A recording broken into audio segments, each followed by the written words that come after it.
Hello everyone. आप सभी का हमारे इस YouTube channel Shubham Khadka virtual classroom पे स्वागत है। जैसा कि लास्ट क्लास में हमने बीएससी सेमेस्टर फर्स्ट की कैलकुलस एंड ऑप्टिमाइजेशन टेक्निक के डिरिचलेट इंटीग्रल का एक एग्जांपल देखा था। आज की क्लास में हम डिरिचलेट इंटीग्रल का एक और एग्जांपल देखते हैं। अगर आप में से हमारी क्लास में कोई नया है तो हमारी वीडियोस को अपने फ्रेंड्स के साथ शेयर करें, हमारे चैनल को सब्सक्राइब करें। तो आइए शुरू करते हैं आज की हमारी यह क्लास। आज का जो एग्जाम्पल रहेगा वो एग्जाम पॉइंट ऑफ व्यू से बहुत इंपॉर्टेंट एग्जाम्पल है। ये एग्जाम्पल है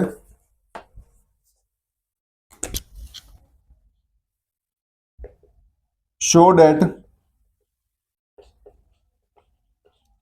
date triple integral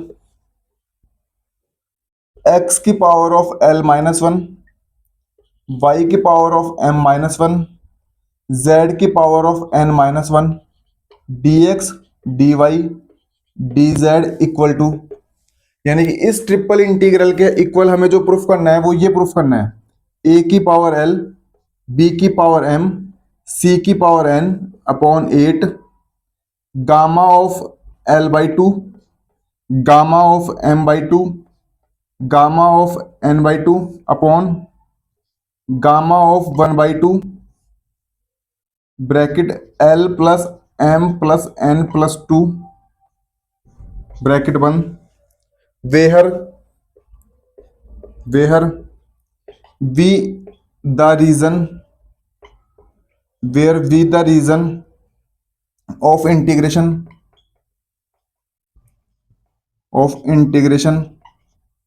is the volume of the ellipsoid in the first positive octant। आपको ये एक एग्जांपल दिया गया है। इस एग्जांपल को हम सॉल्व करने की कोशिश करते हैं। सबसे पहले तो हम ये देखेंगे कि इस एग्जांपल के अंदर बुक वाले ने क्या तो हमें दिया है और क्या वो पूछना चाहता है। सबसे पहले चाहता है कि हमें शो करके दिखाना है, यानी कि इस ट्रिपल इंटीग्रल के इक्वल हमें कुछ ऐसा प्रूफ करना है। इतनी बात है। और ये उसका जो इंटीग्रेशन का जो रीजन दिया हुआ है ना, उसके बारे में कुछ उसने बताया। सबसे पहले आप इस ट्रिपल इंटीग्रल को अगर ध्यान से देखें तो इस ट्रिपल इंटीग्रल का जो रूप दिखाई दे रहा है वो लगभग डिरिचलेट इंटीग्रल टाइप का है। वो लगभग डिरिचलेट इंटीग्रल टाइप का है। डिरिचलेट इंटीग्रल क्या बोलता है, अगर आपको कोई ट्रिपल इंटीग्रल दिया गया है और साथ ही x की पावर l माइनस वन है, y की पावर m माइनस वन है, z की पावर n माइनस वन है, dx dy और dz है, तो और यहां पे इंटीग्रेशन का क्या दिया गया है, रीजन। तो इसका जो रिजल्ट आता है वो इतना आता है, gamma of l, gamma of m, gamma of n upon gamma of l plus m plus n plus one. वेहर जो v रहता है, जो रीजन रहता है, वो क्या बोलता है कि आपका x, आपका y और आपका z greater than equal to zero होने चाहिए। साथ में आपका x plus Y plus Z is less than equal to कितने होने चाहिए, वन। अगर कोई ट्रिपल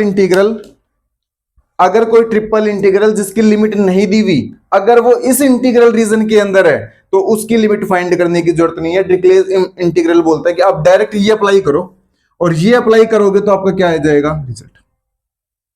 हम सबसे पहले एक बार इसको ध्यान से देखते हैं। ये इंटीग्रल लगभग उसके जैसा से हमें नजर आ रहा है। तो एक बात तो क्लियर है कि इसमें लगने वाला कौन सा इंटीग्रल का फॉर्मूला है, डिरिचलेट इंटीग्रल का क्या लगने वाला है, फॉर्मूला। लेकिन हमें इंटीग्रल का रीजन पहले ऐसा बनाना होगा।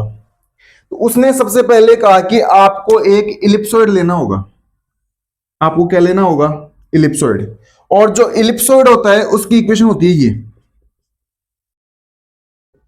इलिप्सॉइड की इक्वेशन होती है X square upon A square, Y square upon B square plus Z square upon C square is equal to one.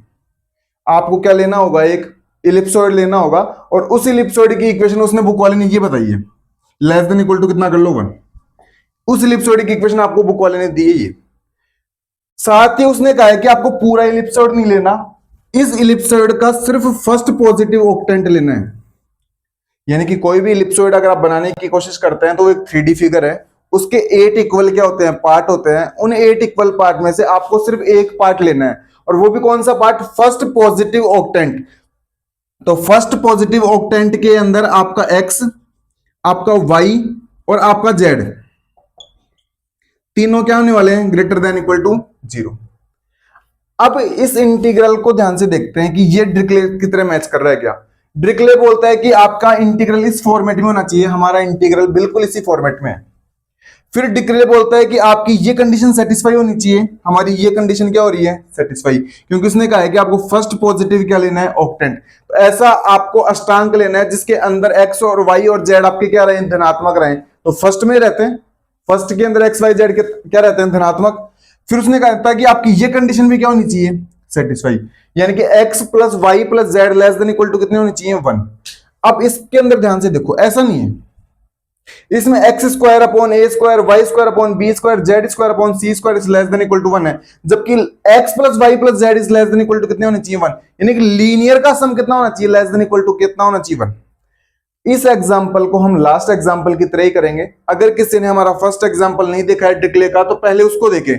ये एग्जाम्पल ठीक उसी की तरह होने वाला है। इसके अंदर हम क्या करने वाले हैं, एक्स स्क्वायर अपॉन ए स्क्वायर को, इसको तो यू एज्यूम करेंगे, Y square upon B square को वी एज्यूम करेंगे, और जेड स्क्वायर अपॉन सी स्क्वायर को कितना एज्यूम करेंगे, डब्ल्यू। और इसको कोशिश करेंगे इस फॉर्मेट में जैसा कुछ बनाने की। तो एक बार के लिए इसको टफ कर देते हैं।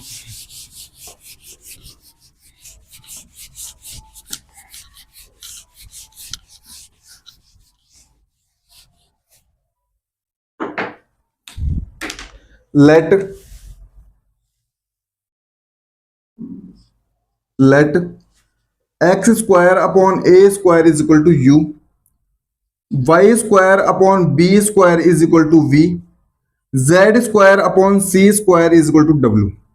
हम ऐसा इसलिए कर रहे हैं ताकि डिरिक्ले की जो कंडीशन होती है ना लीनियर वाली, वो सेटिस्फाई हो जाए। तो क्या इसको मैं ऐसा लिख सकता हूं, X square is equal to A square U, ऐसा लिखा जा सकता है इसको। और क्या यहां से एक्स की वैल्यू ये आ सकती है क्या, ए यू की पावर 1/2, ए यू की पावर 1/2। क्या इसको ऐसा लिखा जा सकता है, Y square is equal to B square of V. क्या यहां से वाई की वैल्यू ये आएगी, बी वी की पावर 1/2, यही आएगी। क्या इसको ऐसा लिखा जा सकता है, Z square is equal to C square W, और यहां से जेड की वैल्यू कितनी आने वाली है, सी डब्ल्यू की पावर 1/2, यही आएगी। अब हम क्या करेंगे, जहां जहां पे x है वहां पे ये वैल्यू रखेंगे, जहां y है वहां पे ये वैल्यू रखेंगे, जहां z है वहां पे ये वैल्यू रखेंगे। लेकिन फिर बात आती है कि dx की जगह क्या रखें, dy की जगह क्या रखें, और dz की जगह क्या रखें। तो हमें यहां से dx भी निकालना होगा, हमें यहां से क्या निकालना होगा, dx। और यहां से dx की निकालने की कोशिश करोगे तो a तो कांस्टेंट, तो a तो आएगा ऐसे कैसे, u का करने की कोशिश करोगे तो 1/2 आएगा आगे, 1/2 आएगा आगे, और u की पावर कितना हो जाएगा, 1/2 -1। तो 1/2 -1 हो जाएगा, तो कितना हो जाएगा, -1/2, और कितना हो जाएगा, du, कितना हो जाएगा, -1/2 du। इसका कितना हो जाएगा, dy इज इक्वल टू कितना होगा, b/2 v की पावर -1/2 dv, इतना हो जाएगा। और इसका कितना हो जाएगा, dz, dz इसका कितना हो जाएगा, c/2 w की पावर -1/2 और dw, इतना हो जाएगा। ये -1/2 है ना, ये हमने डिफरेंशिएशन किया है, यानी कि अवकलन किया है यहां तक।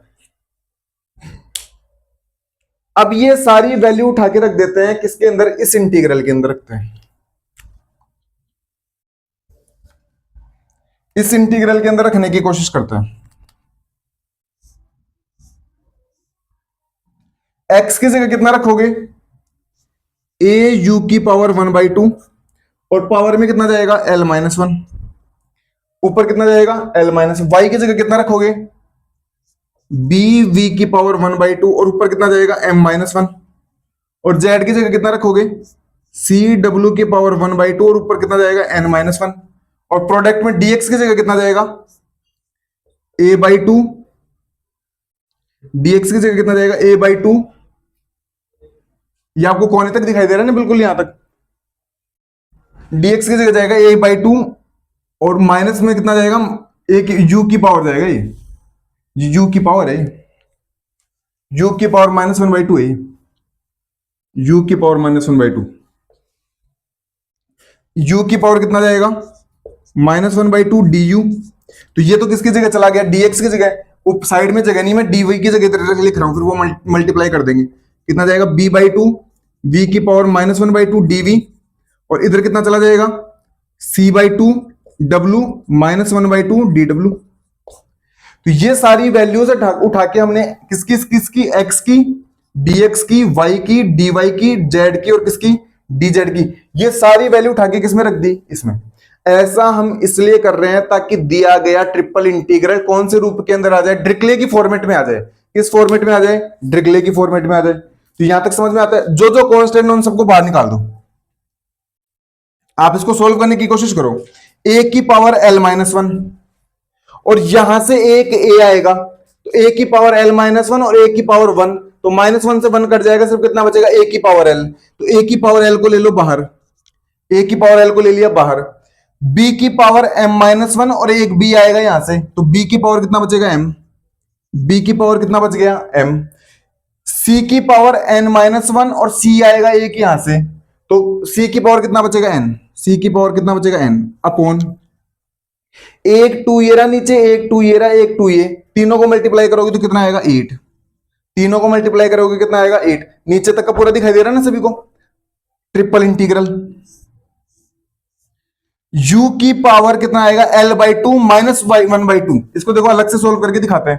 u की पावर कितना आएगा, l/2 -1/2 इससे तो, और एक u की पावर -1/2 ये रहा, u की पावर कितना, -1/2, और इन दोनों को ऐड करोगे तो कितना आएगा, u की पावर l/2 -1, u की पावर l/2 -1। तो यहां पे कितना आ जाएगा, u की पावर l/2 -1, और इसी प्रकार से v की पावर कितना आएगा, m/2, और यहां पे -1/2 और ये -1/2 ये रहा, तो कितना हो जाएगा, -1, और w की पावर कितना हो जाएगा, n/2 -1, और कितना बच जाएगा, du dv और dw। कितना बच जाएगा, du dv और dw। एक बार इसको बॉक्स में बंद करें, फिर से देख लो। a को बाहर ले लिया, b को बाहर ले लिया, c को बाहर ले लिया, इनको बाहर ले लिया, और du आ गया लास्ट में, dv आ गया, और क्या आ गया, dw आ गया। तो ये तो अभी तक हमारा बन गया इंटीग्रल। ये हमारा क्या बन गया, इंटीग्रल बन गया। इस इंटीग्रल के साथ में हम कंडीशंस और देखते हैं। हमारी एक तो कंडीशन दी हुई थी ये, और एक कंडीशन दी हुई थी ये। हमारा एक्स वाई जेड की जगह कन्वर्ट हो गया किसके अंदर, यूवी डब्ल्यू के अंदर। किसके अंदर कन्वर्ट हो गया, यूवी डब्ल्यू के अंदर। एक बार मैं इसको चाहता हूं, यूवी डब्ल्यू के अंदर क्या हो गया, कन्वर्ट। अब अगर हमारा यूवी डब्ल्यू के अंदर कन्वर्ट हो गया, तो हमें दिया हुआ था ये x² upon a² plus y² upon b² plus z² upon c² is less than equal to 1। तो अगर मैं इसकी जगह u रखूंगा, क्योंकि हमने u माना है, तो u plus v plus w is less than equal to कितना बन गया, 1। साथ में अगर मेरा x y और z, अगर मेरा x y और z greater than equal to क्या है, 0। अगर मेरा x greater than equal to 0 है, तो मेरा u भी ग्रेटर देन इक्वल टू क्या होगा, 0। तो इसका प्रकार से मेरे u v w भी क्या हो गए, ग्रेटर देन इक्वल टू 0। मेरा u, मेरा v और मेरा w तीनों क्या हो गए, ग्रेटर देन इक्वल टू 0। अब ध्यान से देखो, डिरिक्ले के लिए ट्रिपल इंटीग्रल होना चाहिए, ट्रिपल इंटीग्रल भी है। डिरिक्ले के लिए दूसरी कंडीशन सेटिस्फाई होनी चाहिए, लीनियर वाली, ये भी सेटिस्फाई हो रही है, और तीसरी कंडीशन ये सेटिस्फाई होनी चाहिए, ये भी सेटिस्फाई हो रही है। मतलब दिया गया इंटीग्रल इस बार डिरिक्ले की तीनों कंडीशंस को क्या करता है, सेटिस्फाई करता है। बस फर्क इतना ही है कि उस समय वेरिएबल एक्स वाई जेड थे, और इस बार वेरिएबल कितने हैं, यू वी डब्ल्यू। तो अभी तक हमने यही किया है कि डिरिक्ले जैसा बनाने की क्या की है कोशिश, इंटीग्रल को किसके जैसा बनाने की कोशिश की है, डिरिक्ले के जैसा।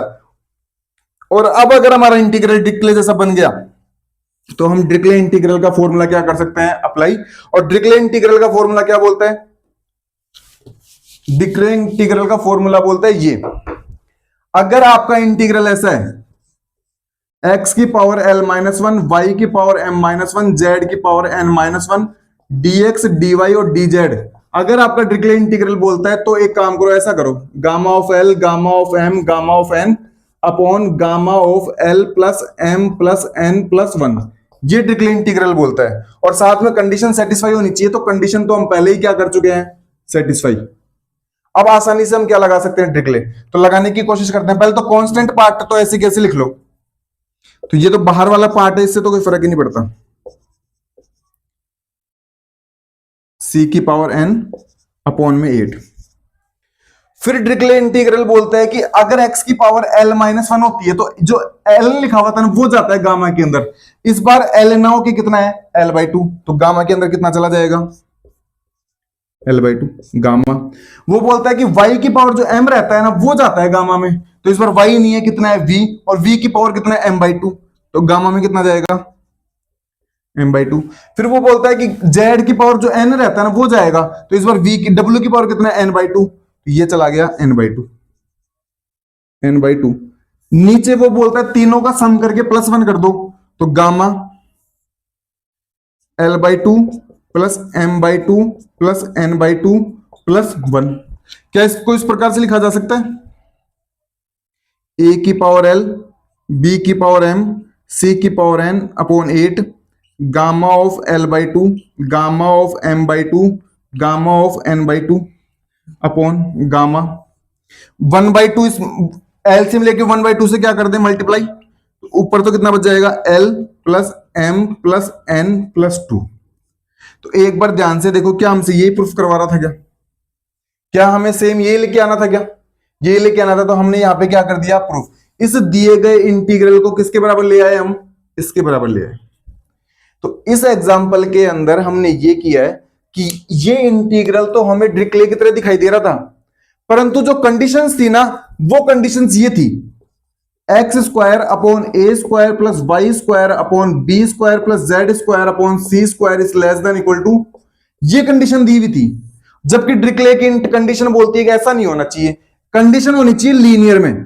कंडीशन कैसी होनी चाहिए, लीनियर, यानी कि कैसे होनी चाहिए, रेखिक, जिसमें पावर कितनी रहे, 1, पावर कितनी रहे 1, और इस बार पावर कितनी थी, 2, तो मतलब डिरिचलेट की जैसी कंडीशन थी नहीं, और डिरिचलेट जैसी कंडीशन नहीं थी तो वो एक्स वाई जेड में तो बन नहीं सकती थी, इसलिए हमने किस में बदल दिया उसको, यूवीडब्ल्यू में। और यूवीडब्ल्यू में बदलने के बाद वो कौन से रूप में आ गया, डिरिचलेट के रूप में आ गया। और डिरिचलेट के रूप में आने के बाद हमने सीधा सीधा डिरिचलेट का क्या लगा दिया, फॉर्मूला अप्लाई कर दिया, और फॉर्मूला अप्लाई करते ही हमें क्या आ गए, रिजल्ट। तो इस प्रकार से ये एग्जाम्पल यहीं पे फिनिश होता है।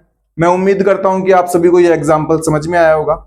अगर आपको हमारी वीडियोस अच्छी लग रही हैं तो आप अपने फ्रेंड्स के साथ शेयर करें, जिससे हमारा मोटिवेशन बना रहे, और साथ ही आप हमारी केमिस्ट्री की वीडियोस भी देखें। आप सभी छोटे भाई बहनों का धन्यवाद, थैंक यू।